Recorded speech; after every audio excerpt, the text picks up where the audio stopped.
The political economy, it's complicated. I borrowed this from The Economist, but it was such a good photo, and so opposite. The three ladies in the front row, I think it's very interesting because the lady in the front row, Angela Merkel, until, well, maybe a year ago, was arguably the most powerful politician on the planet, highly successful German chancellor, now in some difficulty over migration. So it just shows how things can change in a year. Hillary Clinton, bashing it out with Donald Trump. I mean, who would have predicted that in terms of where politics is going? And those two ladies, perhaps one aspiring to the most powerful lady on the planet, one perhaps was the most powerful lady on the planet, actually, apart from Stephanie, is Janet Yellen, because I guess she's going to have a lot of influence, I think, over where US interest rates are going to go. But if you look to their left and right, you know, you've got China, Japan, these tensions. You've got India under Modi, lots of aspiration, but buffering up against that bureaucracy, that famous bureaucracy, and struggling to engineer change. And then you've got some other sort of troubling aspects. We've touched on Brexit. Interestingly, I'm not going to go into this in any detail, but Jersey's where Britain might be. So if they vote to leave, we're already there. We've been there for quite a long time. We're not in the European Union, but we are on the doorstep. And I have to tell you, if you want to trade with Europe and get market access, you've got to adopt an awful lot of what Europe has and convince them you've got equivalents. Otherwise, they just won't let you in. So that's a kind of an interesting dynamic. So if I could be on your slide, I'll give you a Jersey logo and put you on the different models, which should be pretty good. So is politics complicated? Is it just getting plain crazy? Populism's just sort of emerged around the world, really, and the US situation is just an absolute clear illustration of it. But then you've got big change in the UK with a swing in Labour that I don't think any of us would have predicted, certainly in my lifetime. You've got the tensions I already referred to between Abe and Xi. You've got the recurring issue challenge in the Middle East. I was in the Middle East last week for a week. Still an extremely difficult part of the world. And then the whole European situation in terms of getting that stabilised. And don't forget, Greece hasn't gone away. It's still there. It just might come back into the news. So I borrowed this from the Economist Intelligence Unit, and these are a little bit out of date now. They're done at the beginning of the year, and they're probably softened, as Stephanie said. But we're still looking at between 2 and 3% growth around the world, and you've got some higher performers in the growth markets. Haven't shown quite as much recently, but quite a solid recovery in the US and the UK doing pretty okay. And what that means is that even at those sorts of growth rates, wealth is being created. Entrepreneurs around the world are servicing these new emerging consumer classes in the growth markets, and we're getting more and more dollar millionaires every year, despite all the troubled backdrop of politics and economic uncertainty. So growth rates of 8% in North America, 8.5% Asia Pacific, 7% even in the Middle East, where they're troubled about the price of oil. So that means a continuing demand, I believe, for the services of the people in this room. I think it's an environment where we in Jersey feel we should be risk aware, because if you really did worry about absolutely everything that could go wrong, you would just sit on your hands and do very little. So we believe it's about being risk aware. Yes, there are transition risks in China as it moves from an industrial to a more balanced economy. Yes, there are risks from lower energy prices and US rate adjustments. We've already covered Brexit. The EU regulatory machine continues to churn out the directives. So we've got BEPS on the way through. We've got Eurozone issues. We've got always the worry about EU instability. And of course, there are major event shocks that you just can't predict. So yes, there's quite a bit to worry about out there. But we think that's about being risk averse in terms of attitude, not sort of risk off. So we think the US will lead developed economies with strong fundamentals. We think the UK should weather the headwinds subject to a Remain vote on Brexit. It will be a big bump in the road, I think, for probably a period of years if they don't. But nonetheless, we'll get over it if it happens. Lower energy costs should be a net benefit. As I've just been in the Middle East, at about $40, a lot of the governments are on sort of balanced budgets. Lower than that, they're in difficulty drawing on reserves. Higher than that, they're about break even.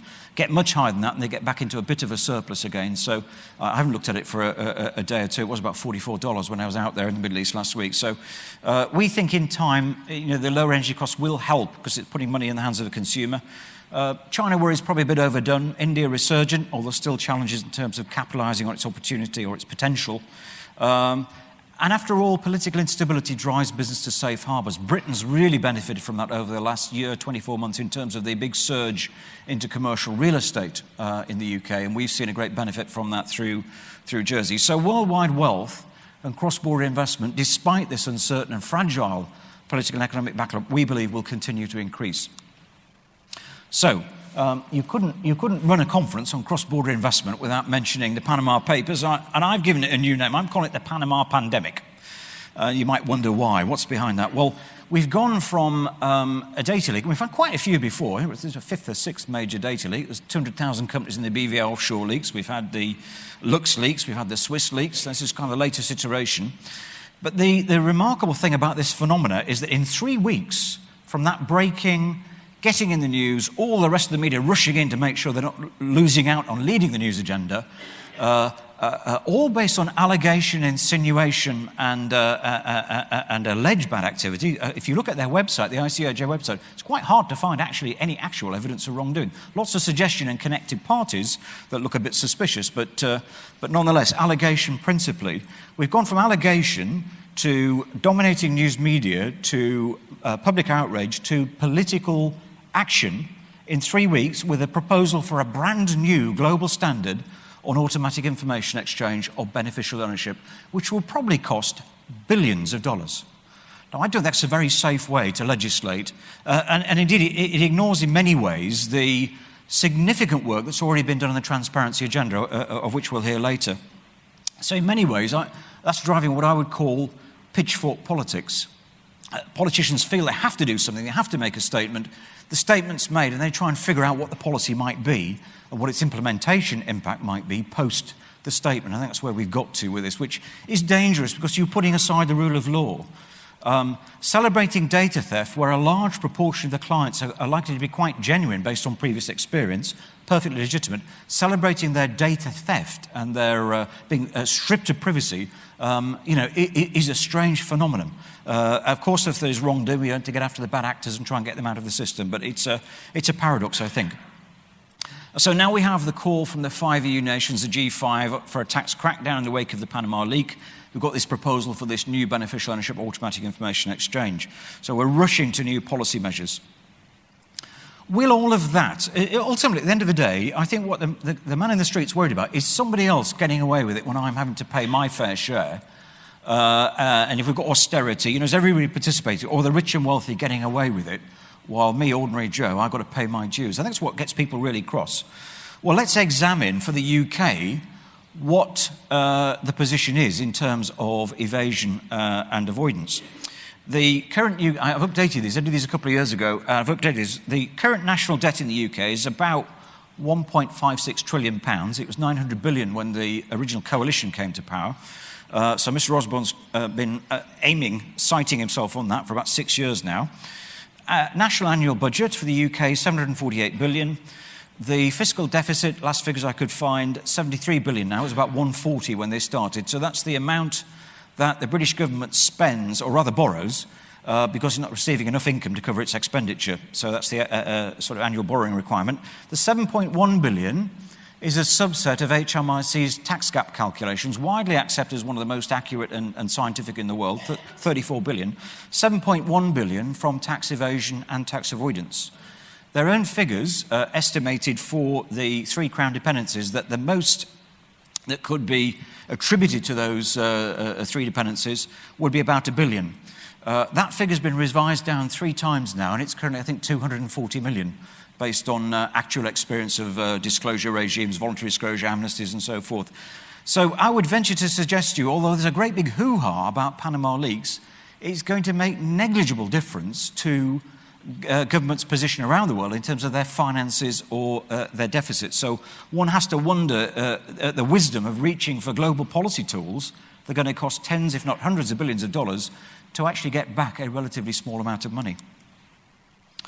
So how's Jersey dealing with this? Well, sadly, there is conflation of centres. So the kind of story goes, doesn't it, that this is all about offshore, it's all about islands. Somebody earlier today described a newspaper that described Panama as the Panama Island.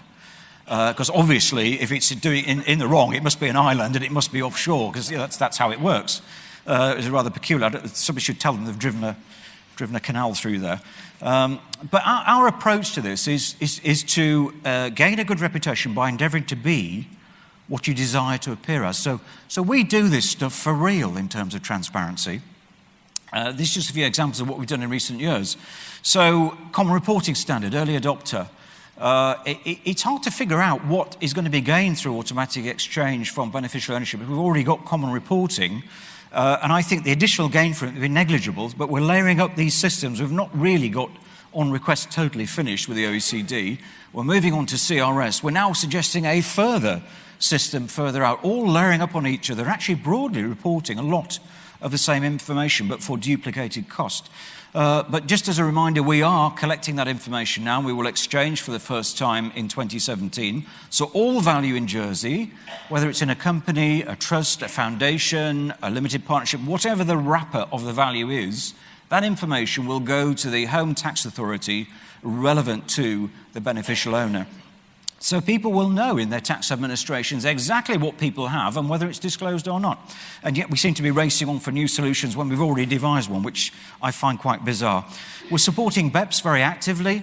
I'm pretty sure we're not involved in the sort of style of Google, Amazon, Starbucks, because we don't have an extensive network of double tax treaties. And you need that if you're going to kind of make that flow through of value around the financial system work in terms of alleviating your tax burden. But nonetheless, we've signed up for that as well. And beneficial ownership, we're going to focus on much more. But a world leader in beneficial ownership, we've been capturing it since 1999. Well, since 1989, actually. We're at a corporate registry since 1999, ultimate beneficial ownership information sitting on a registry. It's been available for decades to criminal authorities and now available for on-request information exchange and possibly in the future automatic. So, I would posit to you that if your clients are worried about reputational association, there are a few places that are more up with the program that you can come to where you are hopefully going to be protected from these kinds of inferences than Jersey. Mr. Cameron's promoting public registers as the gold standard of transparency and information exchange. I'm not sure he really is, because the British government have delegated the authority to develop these solutions to a community of NGOs, media, and sellers and retailers of data systems who one would think would have something of a conflict or a certain interest in developing these sorts of things. I think public registers have quite a lot of problems attaching to them. I'd like to briefly say why. Self-reporting. If you're a criminal and you're into grand corruption, are you really going to worry about putting false information on a voluntary register? I really don't think it's going to bother you at all. So the criminal will lie or just avoid the register completely. So you'll get criminal concealment of information. The justification for the public register is principally, if you've got trading companies, if the trading entities know more about each other, they're more certain of the relationship, the transparency of the relationship, and know who they can deal with on a trustworthy basis and who not. But what about the passive investment company, which is simply a vehicle to hold personal assets? This system will effectively remove any kind of privacy at all. I prefer to call it compliant confidentiality, because when you talk about these things, you're instantly on the wrong side of the argument, and people say, well, you're into secrecy then. Transparency is a good end in itself. How can you argue against it? Shine bright lights into dark corners.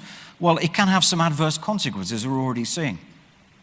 If you talk to people in the Middle East, in Asia, and other parts of the world, they're very concerned about their assets being open on a public register. And I met some investors last week who will not put any new investment in the UK and will disinvest over time because they will not have that exposure of what are private family affairs on a public registry open to the scrutiny of the media and whomever else.